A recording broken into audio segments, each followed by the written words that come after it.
Hello everyone, this is Rabab Alma, and this life is part of the 30 Days of Confidence series that I'm conducting with with other people, with interviews with other colleagues and professionals throughout August.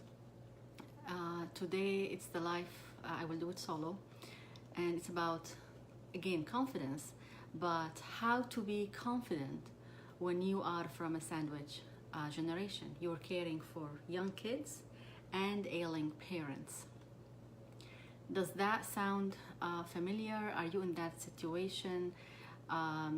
Let me, join me and let me know where are you joining me from, and let me know if you are from dealing with that, taking care of ailing parents and at the same time taking care of young kids. So you will see at the same time you are thinking of schools and preschools, and then also thinking of how to take care of your older parent and how to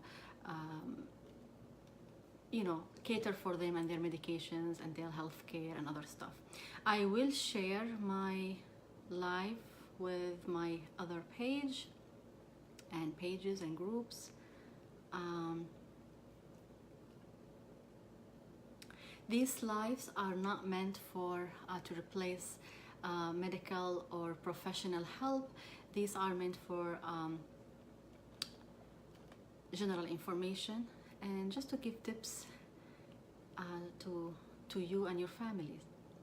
So if you are in this generation when you feel that you are stressed out, you're caring for your children, your schools, their programs, their routines. At the same time, you have other demands from your parents. So you need to care for them and see what they need. And you will feel that you are stretched into too many directions. You're stressed out, you're underappreciated, you feel guilty, nothing is well taken care of, you think that you are not doing a good job on all fronts, and you don't know what to do. So also each pattern feeds into the other, so everything is in a crisis mode. The children need that, the parents need that, you need to attend to this, you need to cook for the children, you need to arrange for their school supplies, for instance, and you need to see your parent wants you to maybe fix their TV for them, or maybe help them with their phone, or maybe help them with their to take them to the doctor or get them medication. So you will be torn apart between this and that, and you feel obligated to both. So how to deal with that? I have my notes here. I am pulling them up for you. So why? And you see, when your attention is going toward your parents, suddenly you see there are a lot of stress in the house. The children are not listening, they're acting out. So why is that? What's happening? So maybe the children are anxious about what's going on in the family. They see that you are busy and they don't know what's happening. Maybe they are sad if they know their grandparent is sick or in the hospital or having a health issue. Then they are worried about them and they don't know what to predict or what to expect. Also, another issue, they might feel that they are ignored. For instance, you spend the whole day with your parent and you came at the end of the day, tired and exhausted, and you just don't want to hear any whining, or you just want people or everyone in the household to take care of their own stuff. You don't want to hear the stories, you just want to be left alone. But then at that time, the children will start to act out because they want also their share of your attention. They might be scared of what's happening. How sick the grandparents are? What's going to happen? Are we gonna have this vacation that we were planning to go to or not because of what's happening or what's going on, or because of the grandparent is ill? Are we gonna be able? Am I gonna be able to see my grandparent? Am I gonna be able to play with them again? So all of these questions that sometimes children don't voice out. They just don't talk about it, especially small children. So they will act out and they will, and you will be stressed out more and more. So how to deal with that? Well, I mean, we need to learn how to manage this. We can't really just stop it. We need to manage it. And there are ways of managing this. So, first of all, we need to know that we cannot really act as if everything is a screech, like everything is a crisis, unless if it's something life-threatening and people need to go to the emergency room. It's not an emergency. Sometimes we go through a lot of major events in life. Yes, they are major events, but they're not crises. So we need to put things in perspective and take a step back and think about it. We need to not to be drawn into anything as crisis.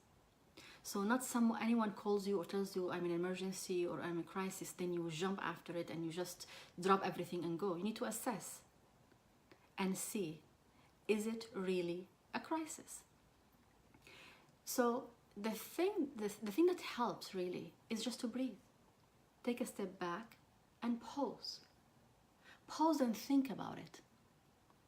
And see what actions you need to take or not to take. Second thing I would suggest that we are always bound by I should do this, I would do this, I have to do this. And then the guilt start, its game inside of us. The guilt is the most embraced feeling for us. At the same time, it's one of the most painful, useless feelings. Because what are you going to do with this guilt? And it takes a long time to get rid of. I think it's important to stop shoulding ourselves. I was with a friend of mine yesterday and we were talking about, and I said, I should. She said, no, remember, no should. Yes, she's right. Because when you say should all the time, then you are actually imposing shame on yourself. Hey, Tracy. Thank you for joining. So yes, if you're gonna should yourself in every step of the way, then you're feeling guilty in every step of the way. Then what are you going to do with this guilt? It's useless. So we need to actually set expectations and to have a plan. I will do whatever I can at the moment. And don't forget, we need to take care of ourselves. If we don't take care of ourselves first. Hi Jamal, thank you for joining us. So if we don't take care of ourselves, then we cannot take care of others. So how about if we say yes to help? So if we need help with caring for our kids or our parents, ask for it. Maybe you have siblings, you can really rotate time that you, on the time you can and you will be able to care for your parents. Or maybe for the kids, you might want to tell them to go to their school counselor, the guidance counselor, to help them, process some emotions. Or maybe you want to delegate some tasks that you need to do to someone else. You don't have time to clean the house. So maybe you will delegate it to someone else to help you. So try to plan it and say yes to help. Ask for it. Some people are willing to help. Some people are there to help. So we need to be encouraged to ask for help. Also, to reduce the stress that comes from the children and the kids when you are torn apart between these two generations, you're in the middle, try to really find yourself in the middle between demands from all fronts. You might want to include your child in the family plan. So tell them what's going on. You talk to them in a appropriate language, age-appropriate language. So you tell them, for instance, what's going on with the grandparent, and ask them for help if they can. Tell them what to expect or what not to expect. Prepare them and include them so they don't feel they are left behind, or you are so busy with someone else and you're not giving them attention. For instance, if the grandparent is living with you, so you can tell the child to maybe bring some food or some juice to the grandparent. Maybe they can assist them, maybe they can help them with something, talk with them, spend time. So try to include them and give them responsibility. So in this case, you engaged them with the grandparent, with the family, so no one is left alone or feeling that they are not being taken care of or not giving attention. Also, taking a respite. It's very important to take care of yourself, to put that on the calendar. You're taking care of the house, your husband. I know that men and women take care of their parents, but a lot of the responsibilities sometimes falls on the woman. So you're taking care of the house, the children, the grandchildren. Where are you in that map? Are you taking care of yourself?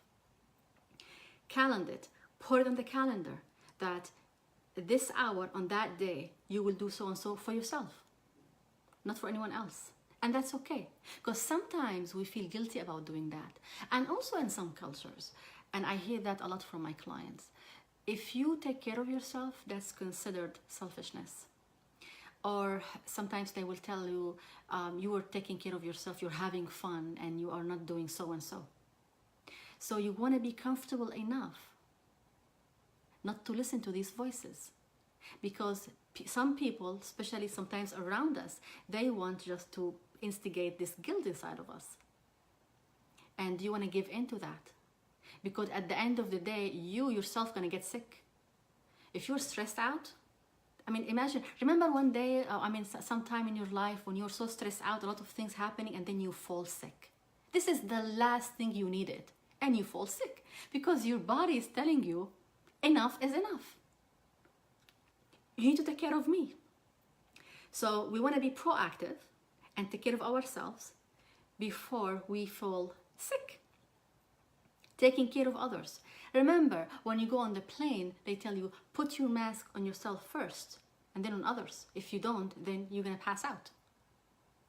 I know that in a lot of cultures, that's not accepted to take care of yourself, but I think it's important to start to build these boundaries. And just choose to take care of yourself and take respite, and to stay in touch. You have your friends, your girlfriends, your social network. Try to also put on your calendar some time to go out for lunch or dinner, or to take care of yourself. Go out on a workout date, whatever it is that makes you happy. Then you come back, you are energized. It is important, if we want to take care of our lives, our children, our aging parents, we need to take care of ourselves, to be strong for ourselves and for them. Because if you're stressed out all the time, then you're going to start to be irritated and agitated, and you will lash out. Then they will be upset, and it's going to be like a whole kind of like a domino effect. So the issue is to take our power back and take care of ourselves first, or we will get sick. Our body will tell us. Your body will tell you enough is enough through sickness. And sometimes it's too late.